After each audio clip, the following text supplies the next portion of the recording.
And magandang hapon, Wednesday, September 11, 3596, 3597, 3598 daily episode po natin ito. Hindi ako nakapag-live kahapon, which is Tuesday, dahil mayroong urgent na pumunta dito, isang pasyente. No? Dati ko siyang pasyente. Nung binigyan ko siya ng advice last year, sabi ko, tanggalin natin yung barang dahil kalaban mo sa politika yung nagpabarang sa'yo. Nagpaumpisa siya pero hindi niya tinapos. Ngayon, pinipigilan siya ng pamilya niya na makabalik dito. Pero kahapon tumakas. Bumalik pumunta dito. Kaya sinundan ng pamilya niya. Kasi sabi niya, gusto daw niyang magpagamot. Dahil alam niya na nung ginamot ko siya, gumaan ang lahat sa sarili niya, gumaan. Pero, kaso nga lang, dahil ayaw ng pamilya niya na gumastos sa ritual, kaya siya kinulong. Ngayon kahapon, sabi ko sa pamilya niya, ano ba yung mas mahalaga? Yung gagastusin ba sa ritual o yung buhay ng asawa niya? Kasi wife mismo ang hesitant gumastos. So, proceed tayo dito. First message sa daily episode, self-reliance, di ba? Pangalawa, yes, prosperity. Uy, pangatlo, power. Okay. So, ito yung pinaka-basic na dapat talaga maintindihan at tawag nito sa inyo, sa Tagalog. Yung aside sa word na maintindihan, ito yung dapat mong masukat sa buhay mo or malaman, matutunan, ganon. Kasi hindi sa lahat ng bagay, no, lahat ng problema mo ay iaasa mo sa mga taong posibleng gustong tumulong sa'yo, sa mga taong dati nang tumutulong sa'yo. Kasi dapat mong tanggalin yan sa puso't isipan mo, na okay lang kahit walang matira sa sahod mo, okay lang kahit wala kang income, okay lang ganito kasi andyan yung magulang mo, kapatid mo, andyan yung mga katrabaho mo, kabarkada mo, hindi ganun, di ba? Kasi lahat sila may kanya-kanya ding gusto, may kanya-kanya suliranin, may kanya-kanya ding bayarin. So sinasabi dito ng card, you have to rely on yourself. So, kung ano man yung kaya mong pagtrabahuan, kung ano man yung kaya mong kitain, yun yung tipirin mo para sa sarili mo. Dahil, may kanya-kanya din tayong blessings, may kanya-kanya tayong prosperity. Yun nga lang, it goes dito sa third card, kung gaano kalakas yung willpower mo para i-sustain at lagpasan lahat ng pagsubok. Kasi, yung pagsubok naman, hindi naman binigay ng Diyos para tignan kang mag-suicide. Yung pagsubok hindi naman binigay ng Diyos para ipamukha sa'yo na maliit yung sahod mo, maliit yung income mo, di ba? Yung pagsubok ay binigay para malaman mo kung saan banda ng buhay mo or saan banda ng ugali mo ang kailangan mong ayusin. Minsan kasi wala sa sarili mo, nasa paligid mo. So ngayon, kung sasabihin ng Diyos sa'yo na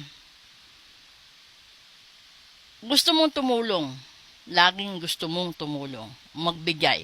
Pero hindi ka nagtataka, bakit hindi ka binibigyan ng Diyos ng sapat na sources or sapat na finances para itulong mo sa mga taong gusto mo.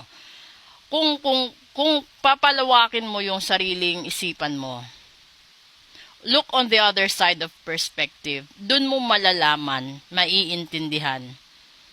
You go deeper sa analysis. Siguro, hindi siya deserve na matulungan mo. Kasi bakit hindi ka binigyan ng Diyos ng sapat na sources para itulong mo sa taong lumapit sa'yo? Dahil kung talagang gusto ng Diyos na yung taong lumapit ay matulungan mo, katulad sa pasyente ko kahapon, Martes, bago mag 12:00, pumunta siya dito.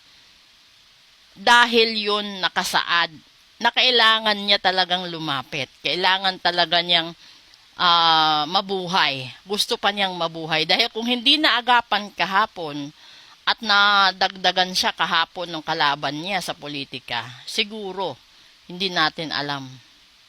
Wala na siya, 'di ba? Ngayon, kung yung tao sadyang babawiin ng panahon ng Diyos, kahit gaano karami ng pera mo, kahit gaano kalakas ng ritual mo, kung babawiin siya. Pero, kung dumaan sa FYP mo at natisod ka sa video ko, ibig sabihin may mensahe sa'yo, yung universe at saka yung Diyos. Kasi minsan, masyado tayong busy, hindi natin nakikita yung mga signs and symbols. Masyado tayong busy na wala na tayong wisdom and peace of mind. No? Yung parang todo kayod, pero wala namang asenso. Todo overtime, pero wala namang natira sa sahod. Yung lagari trabaho dito, lagari sa gabi, lagari sa umaga, ganun, pero wala ring asenso. Alam mo, ano lang yan analysis lang din, no? Basta hindi ka pinakialaman ng tao, ibig sabihin pagsubok yan. Pero, kung paulit-ulit na lang nangyayari, ibig sabihin, posible pinabarang ka, pinakulam ka, di ba? May nagmamanifest ng negative sa'yo, na kahit ilang negosyo na sinubukan mo, lugi. Ilang relasyon na pinuntahan mo, talo, no? Yung kung hindi ka man maiwanan, nasulot. May mga ganun, di ba?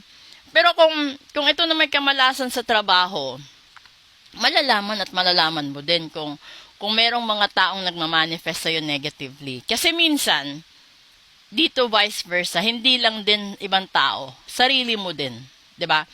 Kasi masyado kang bossy, masyado kang mayabang, masyado kang mahangin, believe sa sarili mo, na kaya mo, ito, ganito, ganyan, no? Yung pabida-bida ka, may mga ganun din na karma, na mismo, si universe na yun nagbibigay sa'yo, di ba? Na, ito nga, bigyan niya natin ito ng problema, tignan natin kung kaya niya. Kasi pabida-bida siya sa katrabaho niya, pabida-bida siya sa barkada, pabida-bida sa kahit kanino. Ngayon, back to basics tayo dito. Ang sinasabi ni universe at ang sinasabi dito ng Diyos, huwag kang umasa sa ibang tao, kundi sa sarili mo lang.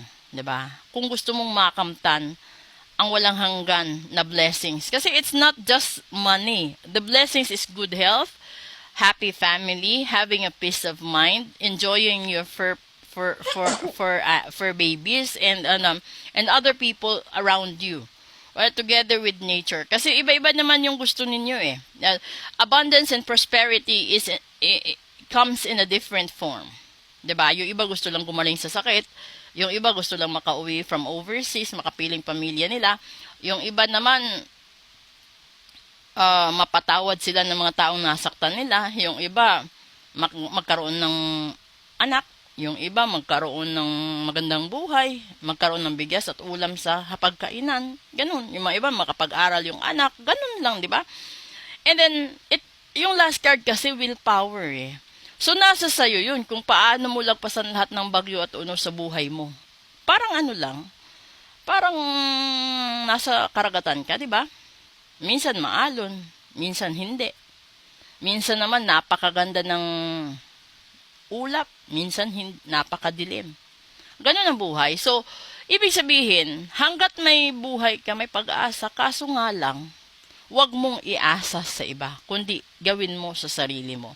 Dahil hanggat kaya pa ng katawan mo, gawin mo. Kasi kapag may edad ka na at hindi ka na makapagbanat ng buto, habang buhay mong pagsisisihan ang mga bagay na hindi mo ginawa noon. Wala Papaano ka pa magsisikap? Halimbawa, nag-overseas ka 20 years, nag-ipon ka. Nasugal, natalo, nalugi, nailit. Wala, 'di ba? 20 years mong pinaghirapan. Wala. Ganun din. Sa mga anak, ganun din.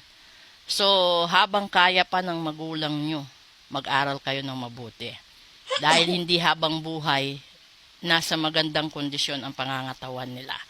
Let's proceed with special episode at sana marami kayong matutunan. You can share, follow, like, and repost my videos. Sa gustong magpa-ritual, message na po kayo, lalong-lalo na sa magpa-reading.